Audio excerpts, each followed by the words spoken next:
Welcome to Skyscape.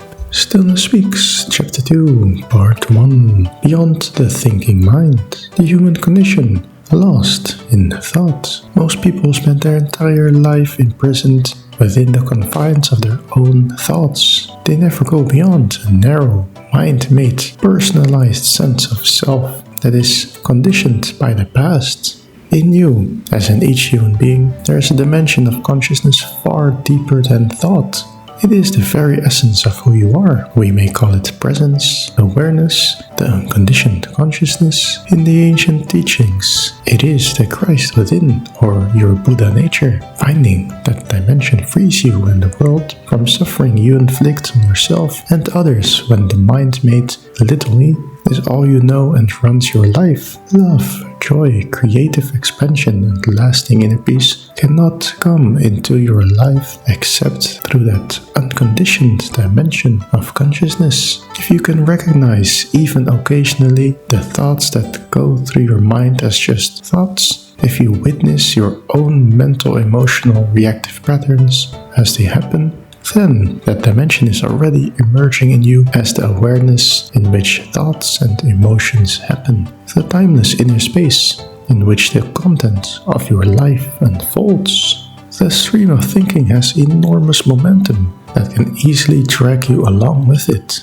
Every thought pretends that it matters so much. It wants to draw your attention in completely. Here is a new spiritual practice for you. Don't take your thoughts too seriously. How easy it is for people to become trapped in their conceptual prisons. The human mind, in its desire to know, understand, and control, mistakes its opinions and viewpoints for the truth. It says, this is how it is. You have to be larger than thought to realize that however you interpret your life or someone else's life or behavior, however you judge any situation, it is no more than a viewpoint, one of many possible perspectives. It is no more than a bundle of thoughts, but reality is one unified whole, in which all things are interwoven, where nothing exists in and by itself. Thinking fragments reality. It cuts it up into conceptual bits and pieces. The thinking mind is a useful and powerful tool,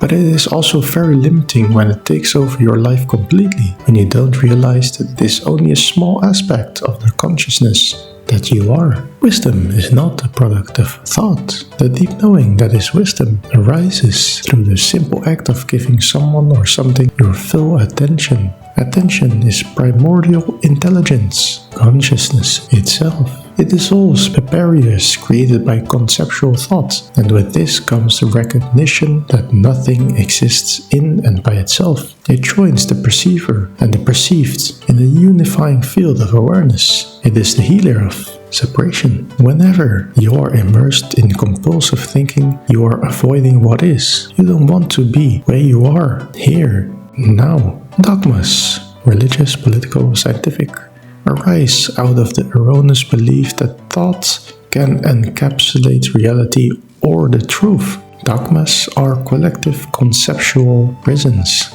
And the strange thing is that people love their prison cells because they give them a sense of security and a false sense of I know.